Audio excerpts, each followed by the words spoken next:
с процессами, которые я наблюдал на рынке жилой недвижимости города Харькова, благодаря статистическим данным, которые мне любезно предоставляет компания Олимп Консалтинг. Итак, перед вами карта северо-восточной части Украины. Четыре крупных города входят, это города, областные центры: Чернигов, Суммы, Черкассы, Харьков. Сегодня говорим о Харькове.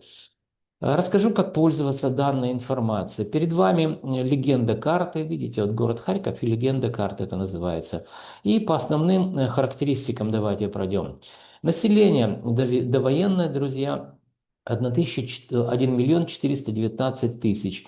А сколько сейчас населения живет, я так думаю, что поубавилось и очень сильно. Я думаю, что в районе может быть 800 тысяч, а может даже и меньше. Напишите, кто из Харькова, визуально как: больше людей стало, чем до войны, или меньше. Количество предложений, которые зафиксированы на рынке жилой недвижимости, напомню вам, происходит это все не с помощью глаз калькулятора и рук, это происходит с помощью программного обеспечения, которое называется Olymp News. На данное программное обеспечение у меня есть патент. Не путайте со словом импотент, пожалуйста. И, конечно же, есть авторское право. То есть я работал с большими числами, и на примере количества предложений, которые были зафиксированы в городе Харькове всего лишь в феврале месяце, вы видите, это 37 180 объектов жилой недвижимости, друзья. Это первичный и вторичный рынок. То есть насколько репрезентативна выборка. То есть это огромное количество квартир попало в выборку. Показывает нам снижение активности по предложениям минус 0,9%. Но я предполагаю, что это у нас, если вы помните, декабрь, январь, середина февраля, отсутствие света и, естественно, все, что мы мониторим, это интернет-порталы, сайты, а если у человека нет в розетке электричества, то понятно, что он не может выставить на продажу свой объект недвижимости. Это мое предположение, но оно очень похоже на правду. Переходим к следующему показателю. Это стоимостной показатель, социальное жилье, друзья. Буду говорить только в процентном соотношении.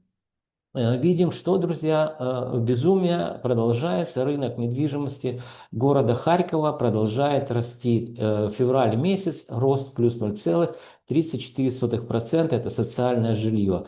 Напомню вам, город Одесса уже показывает динамику снижения, и город Киев также показывает динамику снижения. Город Днепр также показывает динамику снижения, а вот Харьков, несмотря на то, что он самый близко лежащий крупный населенный пункт областного значения к фронту, он продолжает безумствовать с точки зрения поведения рынка недвижимости. Но это, друзья, все равно закончится рано или поздно. Я в этом даже не сомневаюсь.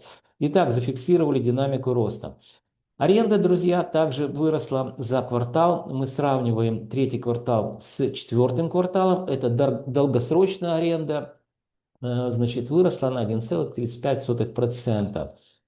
Следующий у нас будет вторичный рынок, квартиры эконом, комфорт, бизнес-класса. Три класса попали в данную выборку. Здесь мы видим динамику снижения, уже динамику снижения. Это, друзья, впервые за, ну, чтобы не соврать, наверное, за 14 месяцев мы увидели это также вторичный рынок. Если социальное жилье продолжает расти, то вот здесь комфорт, бизнес-класс, уже видим динамику снижения минус 0,28%.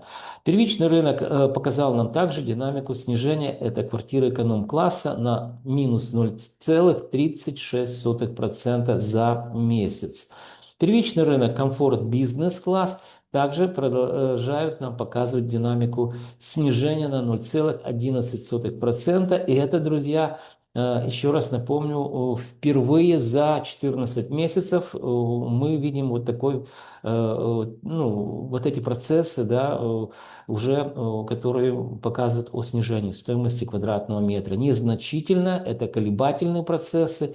Все может быть, завтра может и подорожать, но я предполагаю, что это начало нового тренда, который будет продолжаться весь 2026 год, и будет стоимость снижаться.